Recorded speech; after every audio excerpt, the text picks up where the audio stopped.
तो Kafka basically हमारा एक पब्लिश सब्सक्राइब सिस्टम है। इसे और भी कई नामों से बुलाया जाता है, जैसे कि डिस्ट्रीब्यूटेड कमिट लॉग या फिर distributed stream processing streaming platform.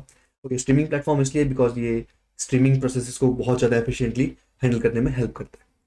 Okay, commit logs क्या होते हैं? कमिट लॉग्स फाइल सिस्टम और डेटाबेस कमिट लॉग। ये कमिट लॉग क्या है? Commit log is intended to keep a permanent record of all transactions. ये सभी ट्रांजेक्शन एक परमानेंट रिकॉर्ड रखता है, ताकि इन फ्यूचर हम इन ट्रांजेक्शन को रिप्ले करके दोबारा से उस स्टेट को क्रिएट कर सके जहाँ पर इन ट्रांजेक्शन को क्रिएट किया गया था, सो दैट सिस्टम की कंसिस्टेंसी भी मेंटेन रहे। Now let's talk about Kafka की टर्म्स। अब बात कर लेते हैं काफका के की टर्म्स के बारे में। तो first of all we have this message and batch. Okay, तो मैसेजेस एंड बैचेस क्या होते हैं? काफका के अंदर जो हम डेटा को ट्रांसफर कर रहे हैं किसी एक एप्लीकेशन से दूसरी एप्लीकेशन की तरफ, तो वो जो डेटा है उस डेटा का जो सिंगल यूनिट है हम उसे क्या बोलते हैं? एक मैसेज। तो the unit of data with in Kafka is called a message.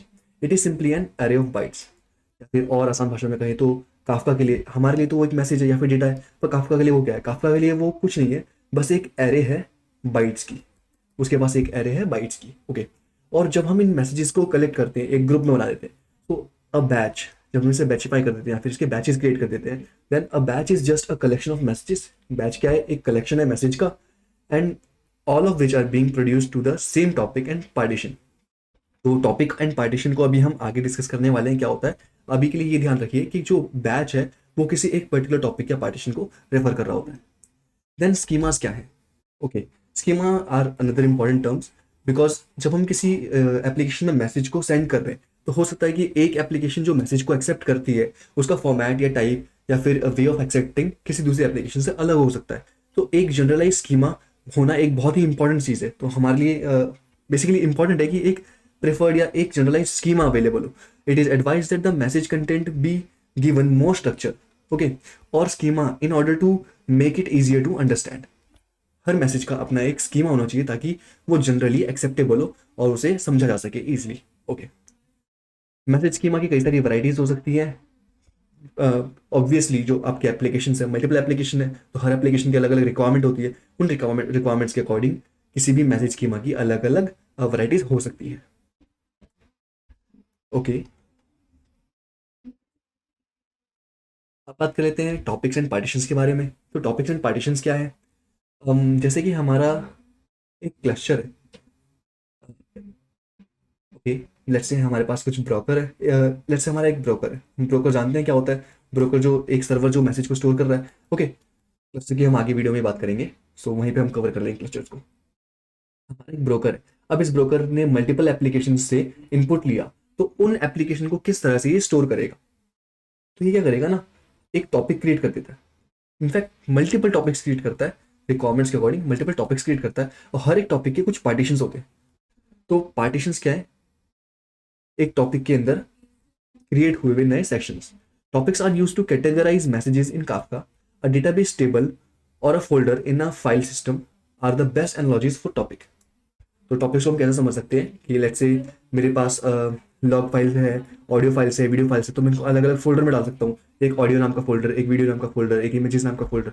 Okay, सो उसी तरह से हम टॉपिक समझ सकते हैं। टॉपिक क्या करता है? वो कैटेगराइज कर देता है डेटा को टाइप्स के अकॉर्डिंग, कि वो डेटा किस टाइप का है या किस टाइप को इंटेंडेड है, मतलब किस टाइप के प्रोड्यूसर ने उसे जनरेट किया है उस बेसिस पे, या फिर किस टाइप के कंज्यूमर को उसकी रिक्वायरमेंट हो सकती है इसके बेसिस पे, या फिर उसके अंदर जो फाइल टाइप है वो किस तरह का है। तो अलग अलग फैक्टर्स के बेसिस पर डेटा को कैटेगराइज किया जा सकता है डिफरेंट टॉपिक्स के अंदर, और हर एक टॉपिक के अंदर डिफरेंट पार्टीशंस मेंटेन किए जाते हैं। तो topics are further divided into variety of partitions. Okay, एक बार फटाफट से एक इमेज में देख लेते हैं ये किस तरह से दिखता है। तो दिस लुक्स लाइक दिस। आपका कोई टॉपिक है, सो ये आपका टॉपिक नेम है, और किसी पर्टिकुलर टॉपिक नेम के लिए आपके पास अलग अलग पार्टीशंस है। Okay, so this is about topic and partition. Now let's talk about another important term जो है प्रोड्यूसर्स एंड कंज्यूमर्स। तो हमने जैसे कि अभी तक हम पूरे इस वीडियो में ये बात करते आ रहे हैं कि कुछ लोग हैं जो डेटा को प्रोड्यूस कर रहे हैं और कुछ लोग हैं जो डेटा को कंज्यूम कर रहे हैं। ओके, सो जो लोग डेटा को जनरेट कर रहे हैं, प्रोड्यूस कर रहे हैं, हम उन्हें बोलते हैं प्रोड्यूसर्स, और जो डेटा को कंज्यूम कर रहे हैं, जो एंड यूजर्स हैं, हम उसे बोलते हैं consumers. Producers create new messages in other publish subscribe system. These may be called as publisher or writers. तो जैसे कि हमने अभी पहले पब्लिश सब्सक्राइब मेथड की डेफिनेशन देखी थी, या फिर सिस्टम की डेफिनेशन देखी थी, पब्लिश सब्सक्राइब सिस्टम का भी एक तरह का पब्लिश सब्सक्राइब सिस्टम ही है। तो इसीलिए पब्लिश सब्सक्राइब सिस्टम में जिसे हम पब्लिशर बोलते हैं या फिर राइटर बोलते हैं, उसी को हम यहाँ पर काफका के अंदर प्रोड्यूसर बोलते हैं। सिमिलरली जिसको हम पब्लिश सब्सक्राइब सिस्टम में सब्सक्राइबर बोलते हैं या फिर रीडर बोलते हैं, उसी को हम काफका के अंदर कंज्यूमर बोलते हैं। क्लियर है? ओके, तो एक बार फटाफट से एक इमेज में देख लेते हैं इसे किस तरह से रिप्रेजेंट किया जा सकता है ताकि और बेटर अंडरस्टैंडिंग क्रिएट हो सके।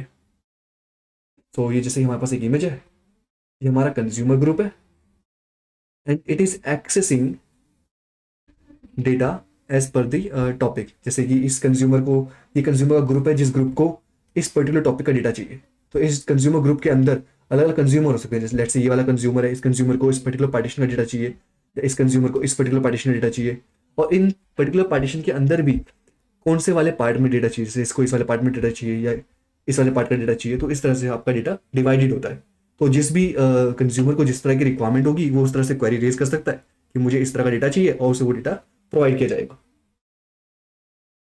सो this was how producers and consumers are working in Kafka. Let's have a look at another term, another important term in fact. तो नेक्स्ट इंपॉर्टेंट टर्म है हमारी ब्रोकर्स एंड क्लस्टर्स। अब brokers की हम पहले ही बात कर चुके हैं, दोबारा हम यहाँ पे एक बार डिफाइन कर देते हैं ब्रोकर्स क्या है। Quite formally, a single Kafka server is called a broker. जो हमारे काफका का सिंगल सर्वर होता है हम उसे बोलते हैं ब्रोकर। और जब इस तरह के मल्टीपल ब्रोकर्स को कंबाइन किया जाता है तो इट बिकम्स अ क्लस्टर। तो a cluster is nothing but the combination of multiple Kafka servers, या फिर जिसे हम ब्रोकर भी कह सकते हैं। Kafka brokers are design to operate as part of a cluster. Yes, one broker will also function as the cluster controller.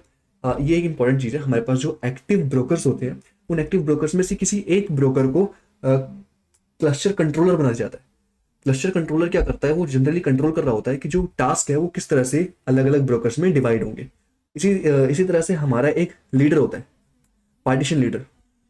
A partition is owned by a single broker in the cluster and that broker is called leader of the partition. तो इसी तरह से जिस तरह हमारा एक active brokers में से किसी एक ब्रोकर को उठा के कंट्रोलर बना दिया जाता है, उसी तरह से एक और ब्रोकर होता है जिसे लीडर बनाया जाता है, जो उस पर्टिकुलर पार्टीशन को कंट्रोल कर रहा होता है। Okay, so I hope this thing is clear to you. आपको ब्रोकर्स और क्लस्टर्स का डिफरेंस समझ में आया एंड किस तरह से ये वर्क करते हैं काफका के अंदर। Next we have this image जो आपको और क्लियर अंडरस्टैंडिंग करने, मतलब और क्लियर समझने में हेल्प करेगी कि किस तरह से काफका ब्रोकर्स में डिवाइडेड होता है। तो देखो, हमारे पास एक ब्रोकर है ब्रोकर 1, एक ब्रोकर है ब्रोकर 2। हर एक ब्रोकर के पास अलग अलग टॉपिक्स है, जैसे टॉपिक ए, टॉपिक ए, टॉपिक ए, टॉपिक ए। हर टॉपिक के पास अपने पार्टीशंस भी हैं। और इस ब्रोकर के जो ब्रोकर का कॉम्बिनेशन है, इस पूरे कॉम्बिनेशन को हम क्या बोलते हैं, काफका क्लस्टर। और ये प्रोड्यूसर से भी इंटरेक्ट कर रहा है और कंज्यूमर से इंटरेक्ट कर रहा है।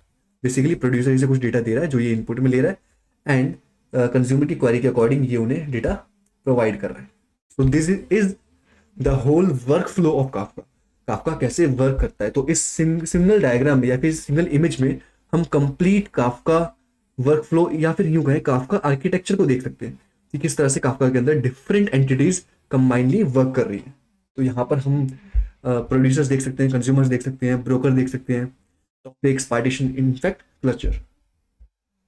Okay, so let's move ahead. And here comes another question. But why Kafka? हमने अभी तक Kafka का इतना कुछ पढ़ा, but still, क्या कोई और publish subscribe application नहीं है जो Kafka के comparison में हो, या हम Kafka को ही क्यों prefer करें? So let's talk about the features of Kafka. Kafka is preferred because सबसे पहली बात क्या है, Kafka multiple producers और multiple consumers support करता है। Multiple producers and multiple consumers. Generally जो पब्लिश सब्सक्राइब एप्लीकेशंस बनाई गई थी स्टार्टिंग में, इनफैक्ट जो काफका से पहले बनी है, उनमें क्या था, वो या तो सिंगल प्रोड्यूसर या सिंगल कंज्यूमर्स को इंटेंडेड होती थी। तो हमारा जो काफका ये multiple producers and multiple consumers को एक साथ में सर्व कर सकता है। ओके, इसके कुछ रिटेंशन रूल्स हैं। तो रिटेंशन रूल्स हेल्प करते हैं सिस्टम की ड्यूरेबिलिटी में। मतलब जो हमारा स्टोरेज है, जो भी लॉग्स है, वो काफ़ी ड्यूरेबली काफ़ी टाइम के लिए स्टोर्ड रह सकते हैं, तो वो रिटेन रहते हैं मेमोरी में। तो उस तरह के कुछ रिटेंशन रूल्स डिफाइंड होते हैं काफका के अंदर। Next terms is scalability. So Kafka is quite scalable, काफ़ी बड़े स्ट्रक्चर के लिए, आर्किटेक्चर के लिए भी ये वर्क करेगा। एंड ये सभी रूल्स को मिलाकर, ये सभी रूल्स कंबाइंडली किस चीज़ की तरफ कंट्रीब्यूट कर रहे हैं, वो है हमारा एक्सलेंट परफॉर्मेंस। तो ये सभी मिलकर एक बहुत एक्सलेंट परफॉर्मेंस प्रोवाइड कर रहे हैं काफका को, ताकि वो और अच्छे से परफॉर्म कर सके। Basically Kafka is serving excellent performance work. Okay, so Kafka एक बहुत अच्छी सर्विस प्रोवाइड कर रहा है, बेसिकली परफॉर्मेंस प्रोवाइड करता है। Next comes about, okay, and what are its use cases. जैसे कि हमने काफका के बारे में पढ़ा है, काफका क्या होता है, इसकी ज़रूरत क्यों पड़ी, और इसके फीचर्स क्या क्या है। तो एक बार इसके यूज केसेस की बात कर लेते हैं कि काफका की यूज केसेस क्या है, कहाँ पर हम काफका को यूज़ कर सकते हैं। तो Kafka has multiple use cases. जैसे कि हमने स्टार्टिंग में स्टोरी में देखा था कि हमें एक मैट्रिक्स के लिए चाहिए था एक एप्लीकेशन, एक चाहिए था लॉग सिस्टम के लिए, एक ट्रैकिंग के लिए। तो उसी सेंस में काफका मल्टीपल जगहों पर यूज हो सकता है। हमने यहाँ पर 3 इंपॉर्टेंट यूज केसेस डिस्कस किए हैं। पहला है हमारा activity tracking, in fact the thing जिसके लिए काफका को बनाया गया था, the original use case of Kafka as it was designed at LinkedIn. ये काफका लिंक्डइन 2011 में डिजाइन किया गया था। Users interact with front end programmers on a website, ये एक एग्जांपल है। Let's see this example. Users interact with front end programs on website. Okay, जो users आप रहे वो किसी वेबसाइट पे अगर जाते हैं तो फ्रंट एंड प्रोग्राम से ही इंटरेक्ट करते हैं, तो वहाँ पर वो किस तरह का डेटा कलेक्ट कर सकते हैं। वहाँ पर हमारा डेटा आ सकता है लेट्स से क्लिक का, कि कौन सी इमेज पे कैसे क्लिक किए जा रहे हैं, किस तरह की पोस्ट को लाइक किया जा रहा है। तो इस तरह के एक्शंस को वहाँ पे रिकॉर्ड किया जा सकता है। This can be simple actions, ये सिंपल एक्शंस है, such as page visits and click tracking, और मोर कॉम्प्लेक्स वंस, और कॉम्प्लेक्स एक्शंस भी हो सकते हैं, जैसे कि हमारा प्रोफाइल इन्फॉर्मेशन। किसी पर्सन ने अपनी प्रोफाइल बनाई तो उसने अपनी प्रोफाइल में क्या क्या इन्फॉर्मेशन डाली हैं, अपने क्या क्या करंट रोल्स डाले हैं। तो इस तरह की प्रोफाइल इन्फॉर्मेशन भी वहाँ पे हो सकती है। तो हमारे दोनों तरह के डेटा फ्रंट एंड से कलेक्ट किए जा सकते हैं, इधर सिंपल और complex. Okay, and messages are distributed to one or more topics. अब क्योंकि हमारे पास डेटा अलग अलग तरह का है, सिंपल डेटा भी है, कॉम्प्लेक्स डेटा भी है, इनफैक्ट सिंपल डेटा में भी अलग अलग टाइप का डेटा है। तो हम जो हमारा काफका क्लास सिस्टम है उसके अंदर मल्टीपल टॉपिक्स क्रिएट होंगे जो कि बैकएंड प्रोग्राम से कंज्यूम किए जाएंगे। मतलब मल्टीपल टॉपिक्स क्रिएट हो गए, हमारा रियल टाइम में कहीं से डेटा आया तो वो प्रोड्यूसर्स थे जहाँ जिन्होंने डेटा कलेक्ट किया और उन्हें काफका को सेंड कर दिया। और जो हमारे बैकएंड प्रोग्राम से जो एनालिटिक्स परफॉर्म कर रहे हैं या किसी तरह का मैट्रिक्स कैलकुलेट कर रहे हैं उसके ऊपर, तो वो क्या करेंगे, अपने रिक्वायरमेंट के अकॉर्डिंग काफका से बोलकर डेटा को फैच कर लेंगे कि मुझे इस पर्टिकुलर मुझे पेज क्लिक्स का डेटा चाहिए, या फिर मुझे लाइक्स का डेटा चाहिए, या कमेंट्स का डेटा चाहिए, ऐसा। तो डिफरेंट डेटास अपने अकॉर्डिंग कलेक्ट कर सकते हैं।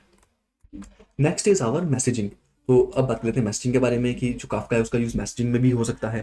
किस तरह से काफका का यूज़ मैसेजिंग में, बेसिकली काफका यूज़ मैसेजिंग में होता है जहाँ पर एप्लीकेशन को नोटिफिकेशन सेंड करने की जरूरत पड़ती है।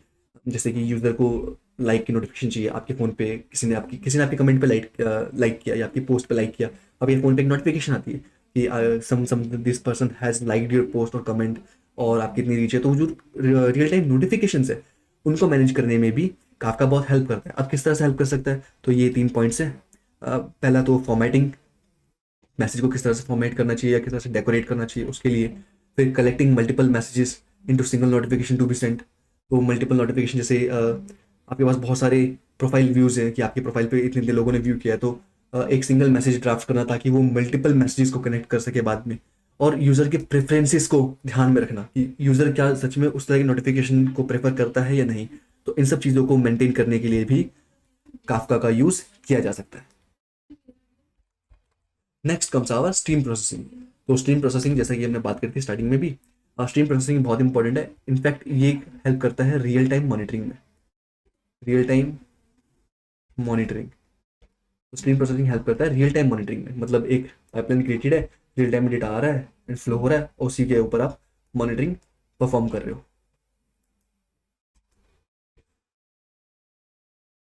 Hadoop usually relies on aggregation of data over a long time frame. Okay, Hadoop में हमेशा हमें एक लॉन्ग टाइम फ्रेम के लिए डेटा को एग्रीगेट करना पड़ता है, इसमें कई घंटे या कई दिन लग सकते हैं। उसके बाद आप उसके ऊपर एनालिसिस परफॉर्म कर सकते हो।